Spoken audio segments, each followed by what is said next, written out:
নমস্কার, আমার চ্যানেলে আপনাদের সবাইকে স্বাগত। আজকে আমরা সকলে মিলে চলে গিয়েছিলাম কান্দি দুবুলিয়া কালীবাড়িতে পুজো দিতে। তো এই মন্দিরের ভেতরে ঢুকে এই সামনে বেশ নতুন কয়েকটা ঘন্টা লাগিয়েছে, তাই এই ঘন্টাগুলো সকলে মিলে একবার বাজিয়ে তারপর তখন ভেতরে ঢুকলো। ভেতরে ঢোকার পরেই দেখা গেল পুজো বসে পড়েছে। তো বৌদি বললো তাহলে আমরা এখনই পুজোটা দিয়ে নিই। তো বৌদিরা পুজো দিতে ভেতরে ঢুকলো আর আমরা বাইরে থেকেই ঠাকুর দর্শন করলাম। তো দেখুন ভেতরটা না বেশ ভিড় ছিল সেদিনকে, অনেকই ভিড় ভেতরে। আর আপনারাও আমাদের সাথে মায়ের দর্শন করুন। দর্শন করে আমরা এই সাইডে আসলাম, আর মন্দিরটার চারি সাইড দিয়ে না অনেক শিব মন্দির করা ছোট ছোট করে।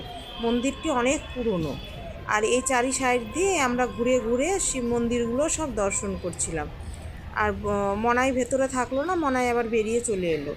এই সাইড দিয়ে ঘোরার পর ঘুরতে ঘুরতে পিছনের দিকে গিয়ে দেখলাম পিছনে আবার একটা পুকুর আছে।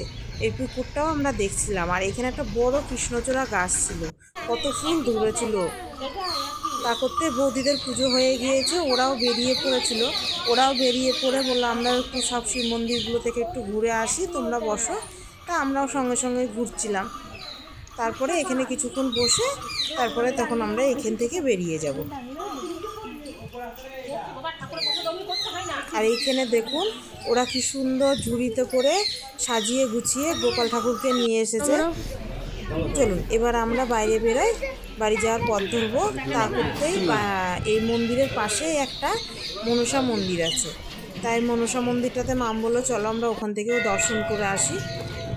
তাই আবার ওখানেও সকলে মিলে গেলাম দর্শন করতে। এই যে এখানে একটা মনসা মন্দির আছে, আবার ওই দিকটায় করে একটা বিষ্ণু মন্দিরও আছে। তা সবগুলোকেই আমরা দর্শন করে তারপরে তখন বাড়ির পথ ধরব।